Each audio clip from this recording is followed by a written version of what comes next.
Olá, querido estudante! Nesta aula, nós vamos aprender quais são os artigos que você deve focar neste ano de 2024 para a área educacional. São aqueles artigos que vão ter 99% de chance de cair na sua prova. Você não pode deixar de lado esses artigos. Se você gostou já desse tema, não esquece de curtir e de se inscrever e vamos à nossa aula. Aqui estão os artigos que despencam nas provas da área educacional, para professor, coordenador. Então, artigo 2, 3, 4, 5, 13, 16, 19, 25, 53, 54 são os que mais caem, 55, 56, 60, 131 e 132. Mas, professora, existem outros que podem cair? Sim, mas as chances são muito poucas. E o que é que você pode fazer?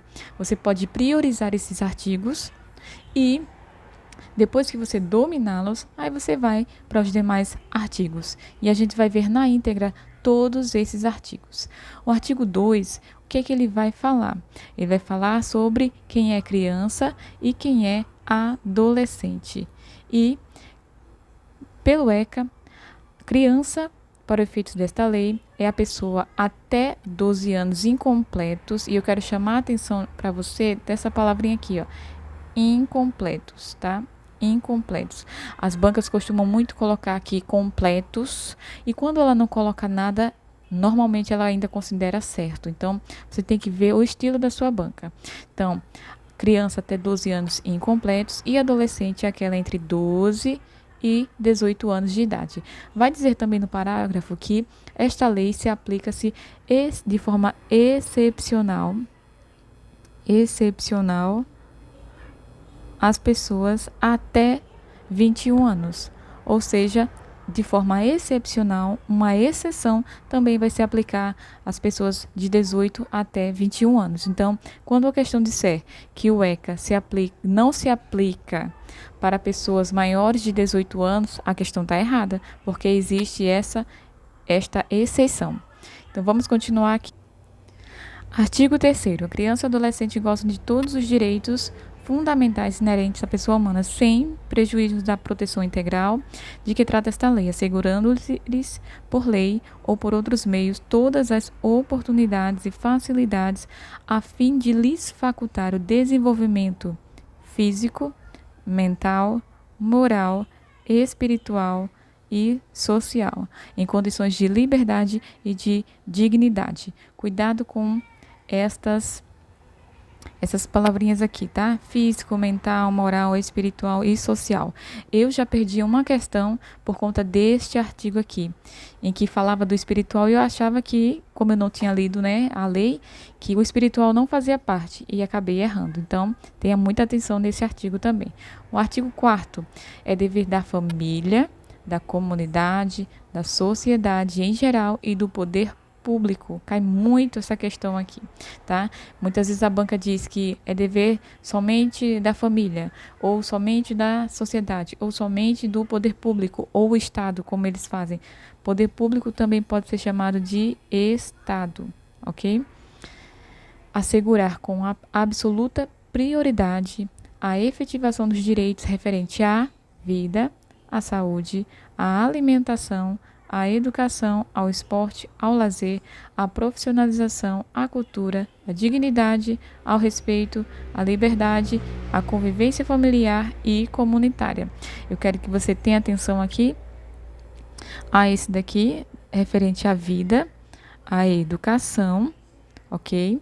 Ao lazer, qual mais? A convivência familiar. E esse aqui, principalmente, a liberdade, respeito e liberdade, que muitas vezes eles vão colocar aqui os significados de liberdade e respeito, vão trocar e a gente aí se confunde, né? Então, tenha atenção a essas nomenclaturas também. Artigo 5º. Nenhuma criança ou adolescente será objeto de qualquer forma de negligência, discriminação, exploração, violência, crueldade, opressão, punido na forma da lei. Qualquer atentado por ação ou omissão aos seus direitos fundamentais. O artigo 3º vai falar 13, na verdade, né? O artigo 13 vai falar sobre os casos de suspeita ou confirmação de castigo físico, tratamento cruel ou degradante e maus tratos. Eu vou colocar aqui cada um em uma cor: castigo físico, tratamento cruel ou degradante. Deixa eu ver outra cor aqui. E maus tratos. Veja, nesse artigo 13, mais embaixo, vai falar sobre o que é castigo físico, o que é tratamento cruel ou degradante e o que é maus tratos. Então, eu quero que você tenha atenção a isso aqui, porque cada um, o ECA vai especificar o que é castigo físico, o que é tratamento cruel ou degradante e o que são maus tratos. Então, tenha atenção a cada uma das especificações que o ECA colocou, ok? E quando isso acontecer, casos de suspeita ou confirmação, deve ser comunicado ao Conselho Tutelar. Muita atenção aqui também, que eles costumam trocar, dizer que é para a Justiça da Vara da Infância ou para a polícia. Não, comunicar ao Conselho Tutelar. Artigo 13. O 16 vai falar sobre o direito à liberdade. Como nós vimos aqui, o direito à liberdade, o ECA vai especificar o que é a liberdade, que compreende os seguintes aspectos: direito de ir, vir e estar em logradouros públicos e espaços comunitários, ressalvadas as restrições legais. Atenção para esses ressalvadas. Normalmente, as bancas costumam colocar que não precisa de restrições. Então, tenha atenção, é ressalvadas as restrições. Ele tem liberdade, mas se tiver restrição, ele não pode. Item 2. Opinião, ter direito à opinião e expressão, crença e culto religioso, brincar, praticar esporte, divertir-se, participar da vida familiar comunitária sem discriminação, participar da vida política na forma da lei, buscar refúgio, auxílio e orientação. O 19 vai falar que é direito da criança e do adolescente ser criado e educado no seio de sua família e, de forma excepcional, em família substituta.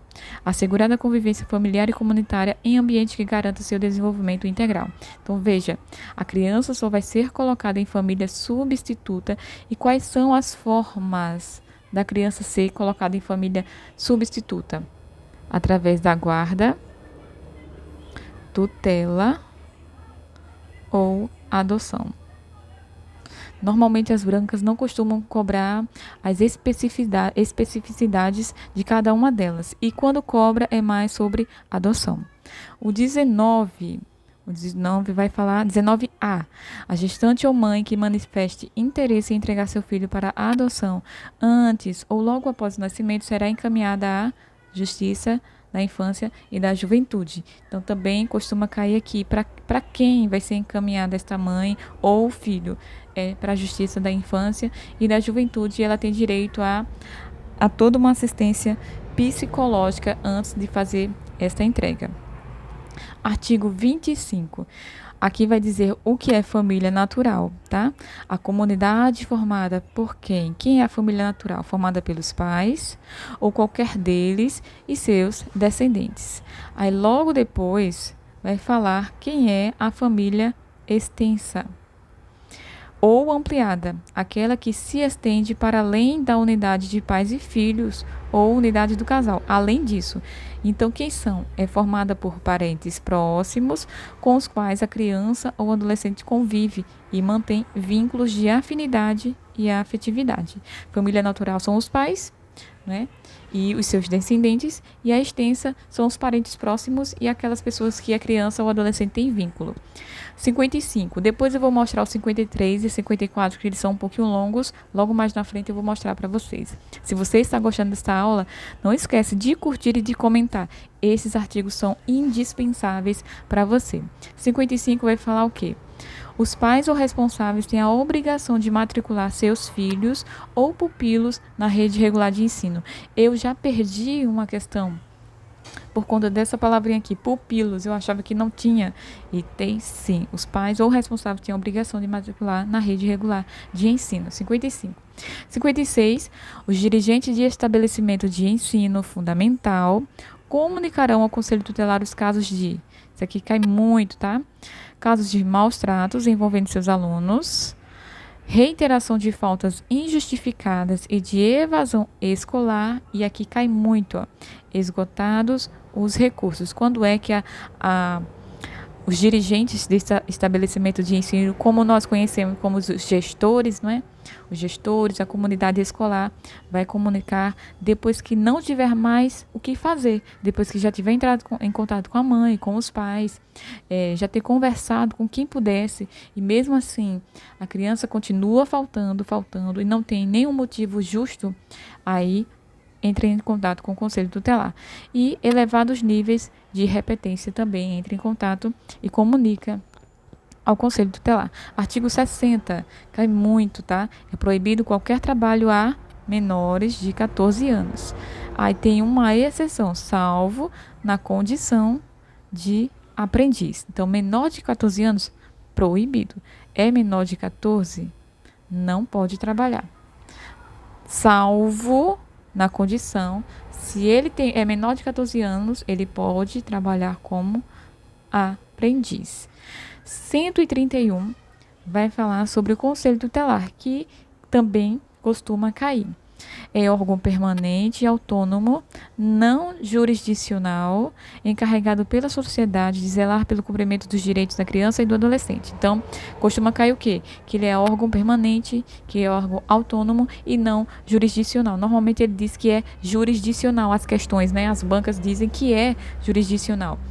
Errado. Ele não é jurisdicional. O 132 vai dar algumas especificidades sobre o conselho tutelar.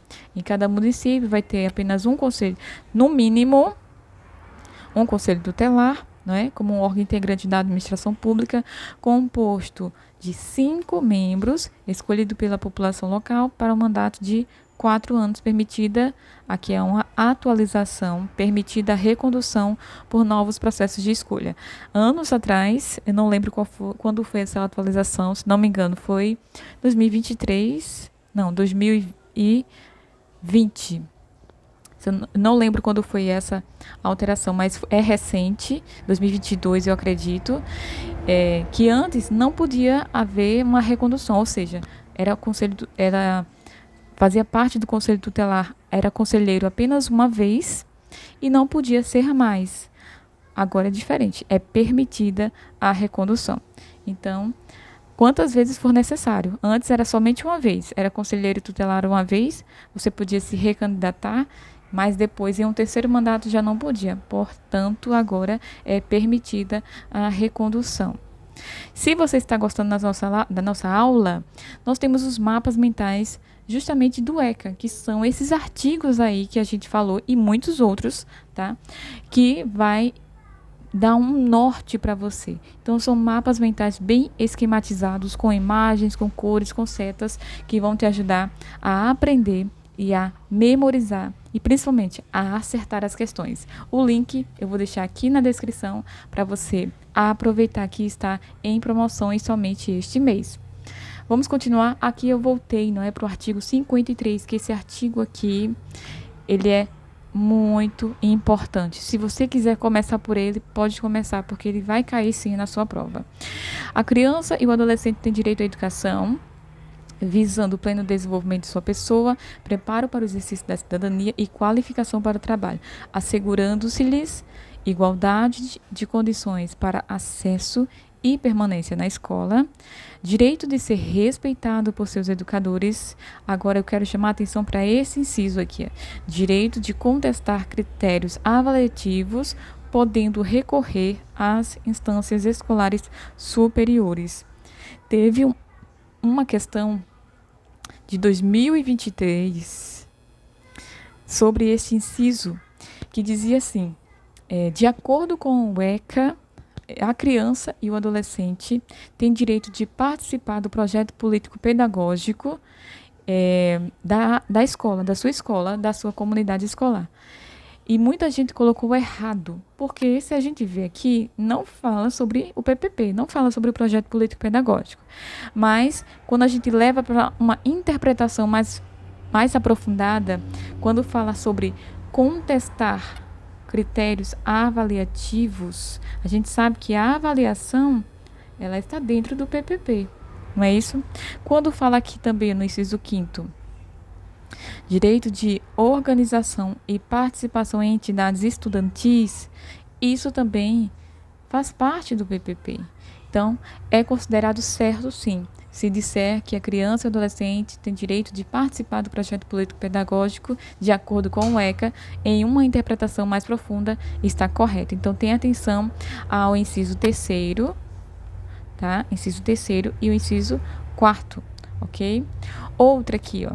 Inciso 5º, acesso à escola pública e gratuita próximo de sua residência. Mais um artigo que eu chamo a atenção é esse aqui, tá? Acho que foi um erro aqui de digitação, né? Acesso à escola pública e gratuita próximo da sua residência, garantindo-se vagas no mesmo estabelecimento, é o 5º mesmo, que eu acho que repeti aqui sem querer, a irmãos, olha aqui que cai muito, que frequentem a mesma etapa ou ciclo da educação básica. Veja, para quem não sabe, na LDB a gente tem níveis e etapas, não é mesmo? E etapas a gente sabe que são o ensino infantil ou educação infantil,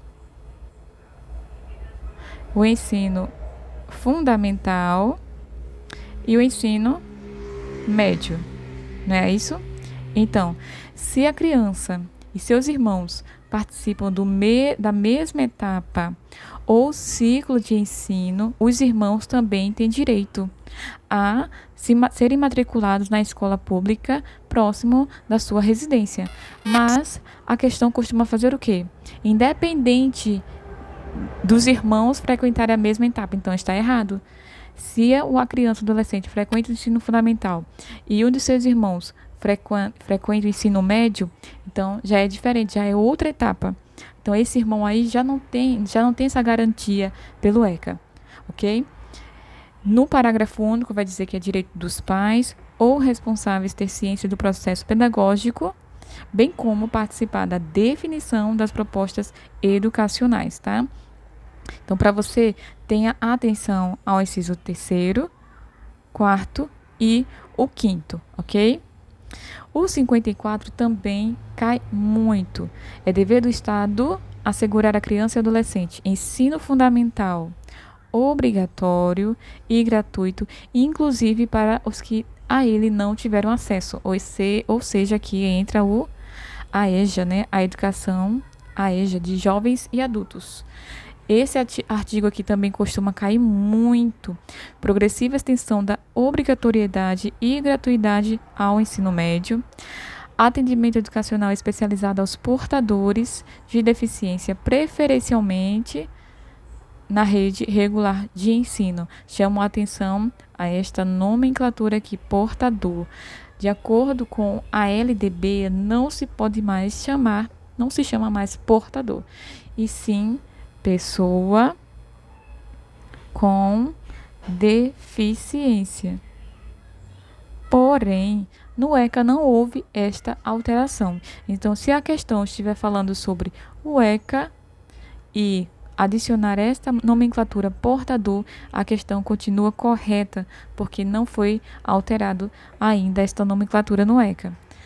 O inciso 4º, atendimento em creche e pré-escolas às crianças de 0 a 5 anos de idade. Acesso aos níveis mais elevados de ensino da pesquisa e da criação artística, segundo a capacidade de cada um. Oferta do ensino noturno regular adequado às condições do adolescente trabalhador. Atendimento no ensino fundamental através de programas suplementares de material didático escolar, transporte, alimentação e assistência à saúde. Parágrafo 1º e 2º vai falar que o acesso ao ensino obrigatório e gratuito é direito público subjetivo. Olha essa palavrinha aqui, olha. Subjetivo. Eu quero que chame a atenção para aqui, ó. A banca vai dizer objetivo, vai colocar qualquer outra palavra menos subjetivo. Então, tenha atenção, tá? É direito público subjetivo. E qual é esse ensino obrigatório? Lembra? Quem estuda LDB vai saber que o ensino obrigatório é da pré-escola, a partir da pré-escola até até o ensino médio, tá? Lembrando que a pré-escola faz parte da educação infantil, mas creche não é obrigatório, é gratuito, mas não é obrigatório. A partir da pré-escola, ou seja, a partir dos 4 anos, é que se torna obrigatória. O não oferecimento do ensino obrigatório, ou seja, a partir da pré-escola, pelo poder público, ou sua oferta irregular, importa a responsabilidade da autoridade competente. E aí, você entendeu bem esses artigos? Se você gostou, na próxima aula nós vamos resolver, olha, muitas questões. Então, não deixe aqui de se inscrever e de curtir, e eu aguardo você na próxima aula.